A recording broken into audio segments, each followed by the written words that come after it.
একদিন একটি ছোট্ট মেয়ে খেলাধুলোর পার্কে স্লাইড দিয়ে নিচে নামলো, কিন্তু সে আর অন্য পাশ দিয়ে বেরিয়ে এলো না। ধীরে ধীরে এমন ঘটনা বাড়তে লাগলো, বাচ্চারা স্লাইডের ভেতরে ঢুকতো কিন্তু আর ফিরে আসতো না। যখন এই অদ্ভুত খবর টিভি চ্যানেলে এবং সংবাদপত্রে পৌঁছালো, তখন দুই বোন রিয়া এবং সানা নিজেদের মতন করে সত্যটা জানার সিদ্ধান্ত নিল। সানা নিজের কোমরে একটি দড়ি বেঁধে স্লাইড দিয়ে নিচে নামলো, আর রিয়া ওপরে দাঁড়িয়ে দড়ির অন্য প্রান্ত ধরে রইল। আশ্চর্যের বিষয়, সানা সম্পূর্ণ নিরাপদ অবস্থায় বেরিয়ে এলো। আবার তারা চেষ্টা করলো, কিন্তু কিছুই ঘটল না। এভাবে তারা 18 বার পরীক্ষা করলো, আর প্রতিবারই একই ফল হলো, কোনো অস্বাভাবিক ঘটনা ঘটলো না। তখন রিয়া বলল, হয়তো আমরা ভুলভাবে করছি। এইবার সানা মাথা আগে দিয়ে স্লাইডে নামার সিদ্ধান্ত নিল। সে নামা শুরু করতেই স্লাইডের ভেতরের পথ যেন অসীম লম্বা হয়ে গেল, এবং হঠাৎই সবকিছু অন্ধকার হয়ে গেল। সানা অজ্ঞান হয়ে পড়ল।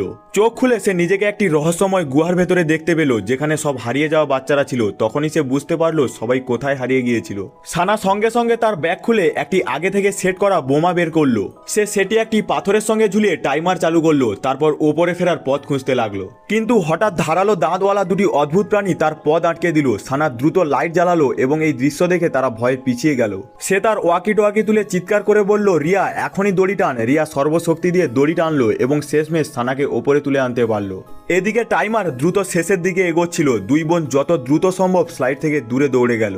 পরের মুহূর্তেই একটি প্রচণ্ড বিস্ফোরণে মাটি কেঁপে উঠল, আর সেই রহস্যময় গুহাটি চিরতরে ধ্বংসস্তূপের নিচে চাপা পড়ে গেল। শেষে কোনো বিপদ আর অবশিষ্ট আছে কিনা নিশ্চিত করতে সানা শেষবারের মতো স্লাইডে নামলো। এবার সে সম্পূর্ণ নিরাপদে ফিরে এলো।